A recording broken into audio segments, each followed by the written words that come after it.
Hello दोस्तों, स्वागत है आपका पीके स्टडी ग्रुप चैनल में।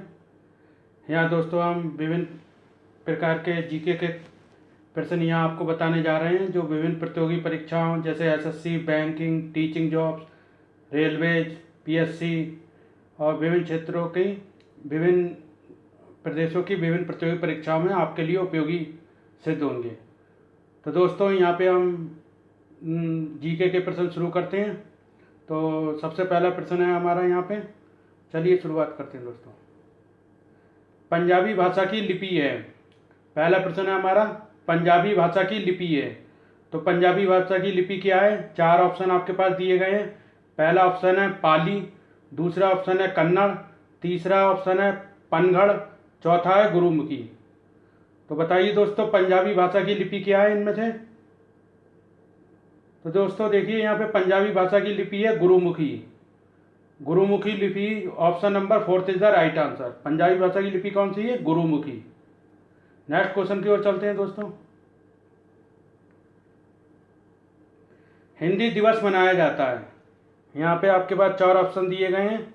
हिंदी दिवस मनाया जाता है। पहला ऑप्शन 12 मार्च, दूसरा ऑप्शन 13 नवंबर, चौथा ऑप्शन तीसरा ऑप्शन 14 सितंबर और चौथा ऑप्शन है 8 अप्रैल। तो यहाँ आपको बताना है हिंदी दिवस कब मनाया जाता है। चार ऑप्शन है आपके पास। तो दोस्तों देखिए, हिंदी दिवस मनाया जाता है 14 सितंबर को। क्या सितंबर को? 14 सितंबर। तो option number 3 is the right answer. Next question की ओर बढ़ते हैं दोस्तों। अगला क्वेश्चन है हमारा, इनमें से कौन सी पश्चिमी हिंदी की बोली नहीं है? इनमें से कौन सी पश्चिमी हिंदी की, वेस्टर्न हिंदी की बोली नहीं है? चार ऑप्शन आपके पास दिए गए हैं। पहला ऑप्शन है बुंदेली, दूसरा है ब्रज, तीसरा है कन्नौजी और चौथा है बघेली। तो चार ऑप्शन है आपके पास, बताइए दोस्तों। 10 सेकंड का समय दिया जाता है आपको। कौन सी पश्चिमी हिंदी की बोली नहीं है? तो दोस्तों यहाँ पे देखिए, बघेली भाषा जो है, जिसे बघेलखंडी भी बोलते हैं, तो ये बघेली जो है वो पश्चिमी हिंदी की बोली नहीं है। Option number 4 is the right answer. Next question की ओर चलते हैं दोस्तों। ये ज़्यादातर हमारे सांची और सतना की तरफ बोली जाती है बघेली भाषा। ठीक है दोस्तों, चलते हैं नेक्स्ट क्वेश्चन की ओर।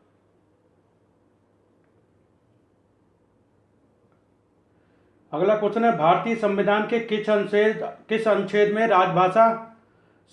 राजभाषा संबंधी प्रावधान है? प्रावधान का उल्लेख है। तो कौन सा संविधान, भारतीय संविधान के किस अनुच्छेद में राजभाषा संबंधी प्रावधान का उल्लेख है? चार ऑप्शन हमारे पास दिए गए हैं। पहला ऑप्शन है अनुच्छेद 343, दूसरा ऑप्शन है अनुच्छेद 245, तीसरा ऑप्शन है अनुच्छेद 345 और चौथा ऑप्शन है अनुच्छेद 249। तो दोस्तों, भारतीय संविधान के किस अनुच्छेद में राजभाषा का वर्णन मिलता है? तो यहाँ पे पहला ऑप्शन अनुच्छेद 343 हमारा सही आंसर हो जाता है।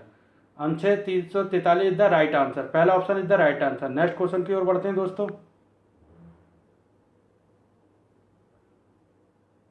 अगला क्वेश्चन हमारा लगभग फिजिक्स से संबंधित है।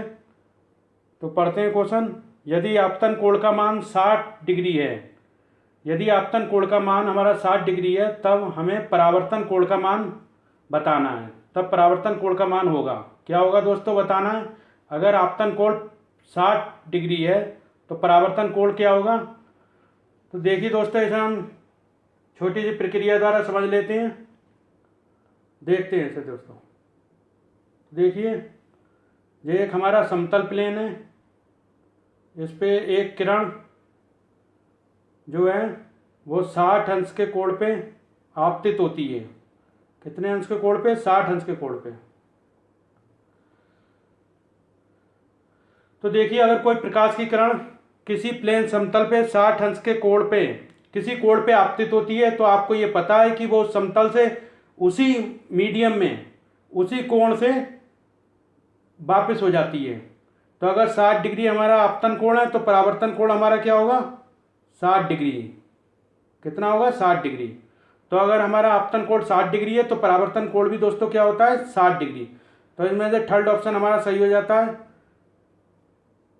60 degree is the right answer. Next question की ओर बढ़ते हैं दोस्तों। संपीड़ित संपीड़ित कंप्रेस्ड जिसे बोलते हैं कंप्रेस्ड प्राकृतिक गैस, कंप्रेस्ड नेचुरल गैस का मुख्य अवयव है। 4 ऑप्शन है यहाँ पे आपके पास, मीथेन, दूसरा ब्यूटेन, तीसरा कार्बन डाइऑक्साइड और चौथा ऑप्शन देखते हैं। चौथा ऑप्शन है हमारे पास ओजोन। तो यहाँ आपको बताना है संपीड़ित प्राकृतिक गैस का मुख्य अवयव क्या है। तो संपीड़ित प्राकृतिक गैस क्या होती है दोस्तों? Methane. First option is the right answer. Next question की ओर बढ़ते हैं दोस्तों। पालक में होता है, पालक में क्या होता है? 4 ऑप्शन है आपके पास। पहला लैक्टिकम, दूसरा मैलिकम, तीसरा ऑक्जेलिकम और चौथा फार्मिकम। तो बताना है दोस्तों पालक में क्या होता है। तो पालक में होता है oxalic acid. Third option is the right answer. पालक में होता है ऑक्जेलिकम। नेक्स्ट क्वेश्चन की ओर बढ़ते हैं दोस्तों। कोयले का ऊष्मीय मान है, यहाँ आपके 4 ऑप्शन दिए गए हैं। कोयले का ऊष्मीय मान, जब कोयला दोस्तों देखिए जलता है तो वो ऊष्मा पैदा करता है, जिसके कारण जिसका उपयोग विभिन्न प्रकार के तापीय बॉयलर में किया जाता है और घरों में खाना बनाने में भी, गांव देहात के क्षेत्रों में खाना बनाने में भी इसका उपयोग होता है। तो कोयले का ऊष्मीय मान लगभग क्या है, यहाँ आपको बताना है। 4 ऑप्शन है आपके पास। 23 से 45 किलोग्राम जूल पर ग्राम, दूसरा ऑप्शन है 25 से 33 किलोग्राम जूल पर ग्राम, तीसरा ऑप्शन है 12 से 45 किलोग्राम जूल पर ग्राम और फोर्थ ऑप्शन है 45 से 67 किलोग्राम जूल पर ग्राम। तो यहाँ आपको बताना है दोस्तों कोयले का ऊष्मीय मान लगभग कितना होता है। तो देखिए दोस्तों कोयले का ऊष्मीय मान होता है 25 से 33 किलोग्राम जूल पर ग्राम। Second option is the right answer, 25 से 33 किलोग्राम जूल पर ग्राम। नेक्स्ट क्वेश्चन की ओर चलते हैं दोस्तों। अगला क्वेश्चन है हमारा, भील व गौड़ जनजातियां पाई जाती हैं। भील व गौड़ जनजातियां हमारी कहाँ पाई जाती हैं? 4 ऑप्शन है आपके पास। पहला गुजरात में, दूसरा असम में, तीसरा राजस्थान में और चौथा है मध्य प्रदेश में। तो आपको यहाँ बताना है भील व गौड़ जनजातियाँ कहाँ पाई जाती हैं। तो देखिए दोस्तों भील व गौड़ जनजाति तो बहुत अधिक समूह में निवास करती हैं और बहुत अधिक संख्या में पाई जाती हैं हमारे भारत में। तो भील व गौड़ जनजातियाँ कहाँ पाई जाती हैं? मध्य प्रदेश में। Option number 4 is the right answer, Madhya Pradesh. Next question की ओर चलते हैं दोस्तों। लीची नगर के नाम से जाना जाता है, यहाँ आपके पास 4 ऑप्शन दिए गए हैं। लीची नगर के नाम से कौन जाना जाता है? 4 ऑप्शन है आपके पास। पहला है अहमदाबाद, दूसरा है औरंगाबाद, तीसरा है मुजफ्फरनगर और चौथा है देहरादून। तो लीची नगर के नाम से कौन सा जगह जाना जाता है? पहला अहमदाबाद, दूसरा औरंगाबाद, तीसरा मुजफ्फरनगर और चौथा देहरादून। तो देखिए लीची नगर के नाम से हमारा देहरादून, जो कि उत्तराखंड राज्य में है, उत्तराखंड के में Dehradun, Dehradun is the right answer. लीची नगर के नाम से जाना जाता है। Fourth option is the right answer. Next question की ओर चलते हैं दोस्तों। देखिए दोस्तों यहाँ पे हम आपको एक बात बताना चाहते हैं कि देखिए हमारा ये चैनल जो आपको शिक्षाप्रद विभिन्न क्षेत्रों में जीके के क्वेश्चन आपको प्रोवाइड कराता है और आपको भविष्य में विभिन्न प्रतियोगी परीक्षाओं की तैयारी कराता है। तो दोस्तों हम भी ये चाहते हैं कि आप हमारे चैनल को लाइक करें, शेयर करें और विभिन्न दोस्तों में अपने और सब्सक्राइब करें हमारे चैनल को और घंटे का भी बटन प्रेस कर दें, जिससे आपके पास अगले वीडियो का नोटिफिकेशन सबसे पहले आपको मिल जाए। ठीक है दोस्तों, तो चलते हैं नेक्स्ट क्वेश्चन की ओर। 9 डिग्री चैनल अलग करता है। 9 डिग्री ये चैनल अलग करता है किसको? मालदीव को मिनिकॉय से, पहला ऑप्शन। दूसरा ऑप्शन है अंडमान को निकोबार से, तीसरा ऑप्शन है दक्षिणी पूर्वी तमिलनाडु को श्रीलंका से और चौथा ऑप्शन है लक्षद्वीप को मिनिकॉय से। तो 9 डिग्री चैनल अलग करता है, आपको बताना है यहाँ इसे 9 डिग्री चैनल किसे अलग करता है। तो देखिए दोस्तों 9 डिग्री चैनल जो है वो अलग करता है हमारे लक्षद्वीप को मिनिकॉय से। 9 डिग्री चैनल किसे अलग करता है? लक्षद्वीप को मिनिकॉय से। Fourth option is the right answer. और 10 डिग्री चैनल यहाँ हम आपको बता देना चाहते हैं कि दोस्तों 10 डिग्री चैनल किसे अलग करता है? तो 10 डिग्री चैनल अलग करता है अंडमान को निकोबार से। किससे अलग करता है? अंडमान को निकोबार से। तो 9 डिग्री चैनल अलग करता है लक्षद्वीप को मिनिकॉय से। Fourth option is the right answer, इसे टिक कर देते हैं। ठीक है, नेक्स्ट क्वेश्चन की ओर बढ़ते हैं दोस्तों। अगला क्वेश्चन है हमारा, राष्ट्रीय राजमार्ग संख्या 1 जोड़ता है। तो राष्ट्रीय राजमार्ग संख्या 1 किसे जोड़ता है? 4 ऑप्शन है आपके पास। दिल्ली से कोलकाता को। दूसरा ऑप्शन है दिल्ली से पाकिस्तानी सीमा को। तीसरा ऑप्शन है बिहार से कोलकाता को। चौथा ऑप्शन है जम्मू से जयपुर को। तो यहाँ आपको बताना दोस्तों, राष्ट्रीय राजमार्ग संख्या 1 किसे जोड़ता है? तो देखिए दोस्तों, राष्ट्रीय राजमार्ग संख्या 1 जोड़ता है दिल्ली से पाकिस्तानी सीमा को, जो दिल्ली से पाकिस्तान सीमा तक जाता है पंजाब के। तो दिल्ली से पाकिस्तानी सीमा को कौन जोड़ता है? राष्ट्रीय राजमार्ग संख्या 1। Second option is the right answer. Next question की ओर बढ़ते हैं दोस्तों। सत्यार्थ प्रकाश के लेखक हैं, तो बताना है आपको यहाँ पे सत्यार्थ प्रकाश के लेखक कौन है। 4 ऑप्शन है आपके पास, देखते हैं यहाँ पे। पहला दयानंद सरस्वती, अगला ऑप्शन है टेकचंद, तीसरा ऑप्शन है विनोबा भावे, चौथा ऑप्शन है स्वामी विवेकानंद। तो यहाँ पे आपको दोस्तों बताना है सत्यार्थ प्रकाश के लेखक कौन है। तो सत्यार्थ प्रकाश के लेखक कौन है यहाँ पे आपको बताना है। तो सत्यार्थ प्रकाश के लेखक कौन है? हमारे सत्यार्थ प्रकाश के लेखक स्वामी दयानंद सरस्वती जी हैं। कौन है? स्वामी दयानंद सरस्वती जी। स्वामी दयानंद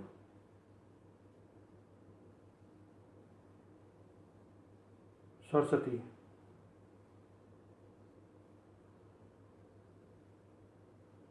तो पहला ऑप्शन हमारा यहाँ पे हो जाता है। तो पहला option is the right answer. Next question की ओर बढ़ते हैं दोस्तों। अगला क्वेश्चन है हमारा, बूंदी का किला। बूंदी का किला कहाँ स्थित है? बूंदी का किला कहाँ स्थित है दोस्तों, बताना है आपको। तो पहला ऑप्शन है महाराष्ट्र में। बूंदी का किला कहाँ स्थित है दोस्तों? पहला ऑप्शन है महाराष्ट्र में, दूसरा है बिहार में, तीसरा उत्तर प्रदेश में, चौथा राजस्थान में। तो बताना आपको बूंदी का किला कहाँ स्थित है दोस्तों। तो देखिए दोस्तों, बूंदी का किला स्थित है हमारे राजस्थान में, राजस्थान के बूंदी नामक जिले में। तो fourth option is the right answer. Next question की ओर बढ़ते हैं दोस्तों। अगला क्वेश्चन हमारा, मेढक में कितने गुणसूत्र पाए जाते हैं? आपको यहाँ पे बताना है मेढक में कितने गुणसूत्र पाए जाते हैं। पहला ऑप्शन है 25, दूसरा है 26, तीसरा है 27 और चौथा ऑप्शन है 28। तो यहाँ पे आपको दोस्तों बताना है मेढक में कितने गुणसूत्र पाए जाते हैं। तो देखिए दोस्तों, मेढक में 26 गुणसूत्र पाए जाते हैं। Second option is the right answer. मेढक में कितने गुणसूत्र पाए जाते हैं? 26। और मनुष्य में कितने गुणसूत्र पाए जाते हैं? 46 गुणसूत्र, 46 या 23 जोड़ी। मानव में कितने गुणसूत्र पाए जाते हैं? 46 गुणसूत्र या 23 जोड़ी गुणसूत्र, 23 दूनी 46। ठीक है दोस्तों, चलते हैं नेक्स्ट क्वेश्चन की ओर। अगला क्वेश्चन है हमारा, स्वतंत्र भारत के पहले गृह मंत्री थे। पहला ऑप्शन है सरदार पटेल, दूसरा ऑप्शन है रविन्द्रनाथ ठाकुर, तीसरा ऑप्शन है WC बनर्जी और चौथा ऑप्शन है बैद्यनाथ। तो स्वतंत्र भारत के प्रथम गृह मंत्री कौन थे? स्वतंत्र भारत के दोस्तों प्रथम गृह मंत्री थे सरदार वल्लभ भाई पटेल जी। सरदार वल्लभ भाई पटेल जी। तो यहाँ पे हमारा कौन सा आंसर ऑप्शन सही हो जाता है? First option is the right answer, Sardar Patel. Next question की ओर चलते हैं दोस्तों। जेल है यहाँ पे दोस्तों, सॉरी जेल लिख गया है लेकिन जेल है, तो यहाँ पे हम माफी चाहते हैं। तो जेल क्या है? एक है, पहला ऑप्शन है जेल, दूसरा ऑप्शन है जेली, तीसरा ऑप्शन है मक्खन और चौथा ऑप्शन है ये सभी। तो जेल क्या है दोस्तों? तो जेल जो है वो जेल भी है स्वयं में और जेली भी है और मक्खन भी है। तो यहाँ पे हमारा क्या सही हो जाता है? ये सभी। Fourth option is the right answer. तो जेल हमारा है जेल भी, जेली भी और मक्खन भी, ये सभी। नेक्स्ट क्वेश्चन की ओर चलते हैं दोस्तों। शीश का तत्सम रूप है, यहाँ आपको बताना है अगला क्वेश्चन, शीश का तत्सम रूप क्या है? पहला शीशा, दूसरा शीर्ष, तीसरा है सिरा और चौथा है शीर्षक। तो यहाँ बताना है दोस्तों आपको शीश का तत्सम रूप क्या है। 4 ऑप्शन है आपके पास। तो देखिए, शीश का तत्सम रूप है शीर्ष। Second option is the right answer. शीश का तत्सम रूप शीर्ष। नेक्स्ट क्वेश्चन की ओर बढ़ते हैं दोस्तों। 55 डिग्री का संपूरक कोण है, यहाँ आपको देखिए बताना 55 डिग्री का संपूरक कोण क्या होगा। तो 55 डिग्री का संपूरक कोण क्या होगा, इसके लिए सबसे पहले आपको संपूरक कोण का मान जानना होगा। तो संपूरक कोण कितने अंश का होता है? वह कोण जो 180 अंश के हों, वह कोण जिनका योग 180 अंश हो, वह कोण क्या कहलाते हैं? संपूरक कोण। कितना हो कोणों का योग? 180 अंश। तो ऐसे कोणों को क्या कहेंगे? संपूरक कोण।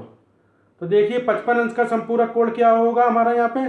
तो चूंकि हमारे संपूरक कोणों का योग 180 अंश होता है, तो 180 में से हम यहाँ पे 55 घटा देते हैं तो हमारा संपूरक कोण आ जाता है। तो दोस्तों देखिए इधर शून्य, शून्य में से इधर एक हासिल कर लेते हैं तो होगा 10, 10 में से 5 गए 5, और इधर बचा 17, 17 में से 5 गए कितना बचा 12, 12, 125 डिग्री। तो आपको यहाँ पे 4 ऑप्शन दिए गए थे। पहला ऑप्शन है 150, दूसरा 125, तीसरा है 135 और चौथा नीचे है दिया गया है। तो यहाँ पे हमारा कौन सा ऑप्शन सही होता है 125। Second option is the right answer. Next question की ओर बढ़ते हैं दोस्तों। ये चौथा ऑप्शन है हमारा पास 145। अगले क्वेश्चन की ओर बढ़ते हैं दोस्तों। विश्व के अधिकांश ज्वालामुखी पाए जाते हैं। तो विश्व के अधिकांश ज्वालामुखी कहाँ पाए जाते हैं, सबसे ज़्यादा ज्वालामुखी कहाँ पाए जाते हैं ये बताना है आपको। 4 ऑप्शन है आपके पास। पहला अटलांटिक महासागरीय पेटी में, दूसरा है प्रशांत महासागरीय पेटी में, तीसरा है भूमध्य सागरीय पेटी में और चौथा है हिंद महासागरीय पेटी में। तो दोस्तों देखिए विश्व के सबसे अधिक ज्वालामुखी जो ज्वालामुखी लगभग 75 से 80% ज्वालामुखी जो हैं वो प्रशांत महासागरीय पेटी में पाए जाते हैं।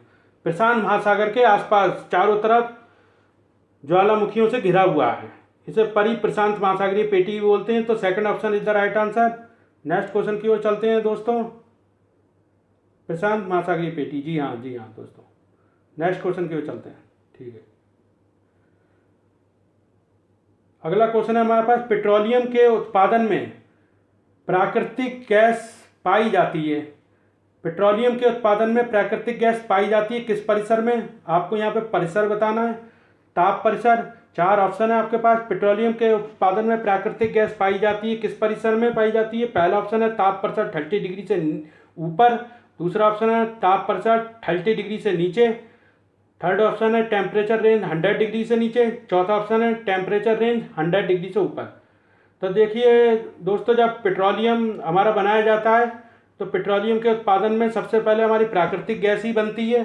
तो प्राकृतिक गैस का टेम्परेचर रेंज क्या होता है, ताप परिसर 30 डिग्री से नीचे, ऊपर नहीं बताना। ताप परिसर जो है वो 30 डिग्री से नीचे प्राप्त होती है प्राकृतिक गैस, नेचुरल गैस, जिसका उपयोग घरों में ईंधन के रूप में भी किया जाता है और विभिन्न फैक्ट्रियों में भी ईंधन के रूप में प्राकृतिक गैस का प्रयोग किया जाता है। तो second option is the right answer.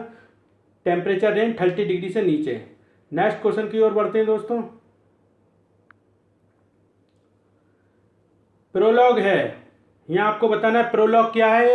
एक कंप्यूटर की भाषा है, एक हार्डवेयर है, एक मनोवैज्ञानिक कूट भाषा है और चौथा ऑप्शन है एक प्रकार की मशीन है ये। तो प्रोलॉग क्या है दोस्तों, तो अगर आपने कंप्यूटर की विभिन्न भाषाओं के बारे में दोस्तों पढ़ा हो तो जिसमें आपने प्रोलॉग के विषय में भी कुछ ना कुछ पढ़ाई जरूर की होगी। तो प्रोलॉग हमारा क्या है, एक कंप्यूटर की भाषा, एक प्रोग्रामिंग लैंग्वेज है जो हाई लेवल लैंग्वेज भी बोलते हैं, जिसे प्रोलॉग को एक कंप्यूटर की हाई लेवल लैंग्वेज बोलते हैं।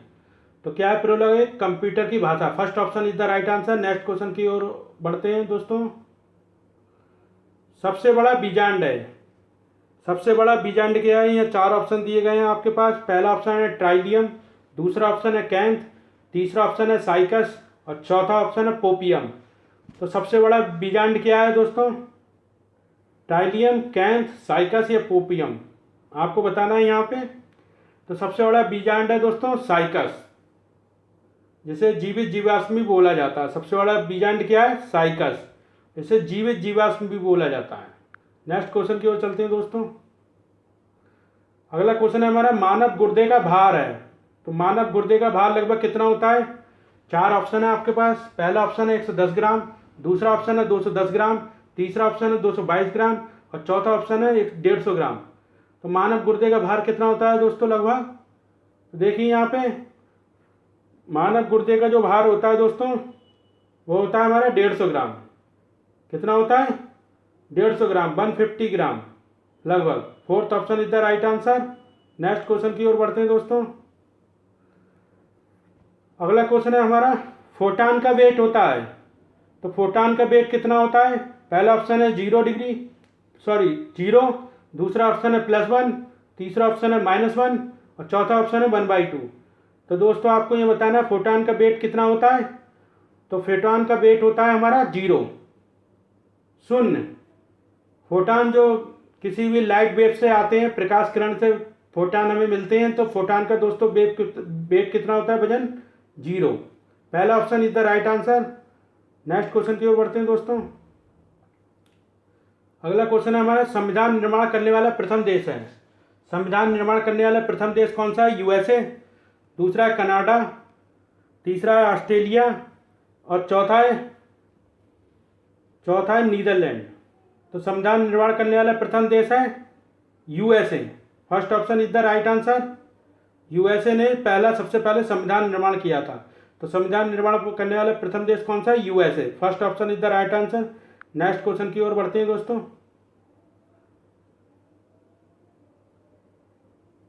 स्ट्रम्बोली ज्वालामुखी स्थित है। स्ट्रम्बोली ज्वालामुखी कहाँ स्थित है? लक्षद्वीप में, दूसरा है लिपारी द्वीप में, तीसरा है हवाई द्वीप में, ये चौथा है सिसिली में।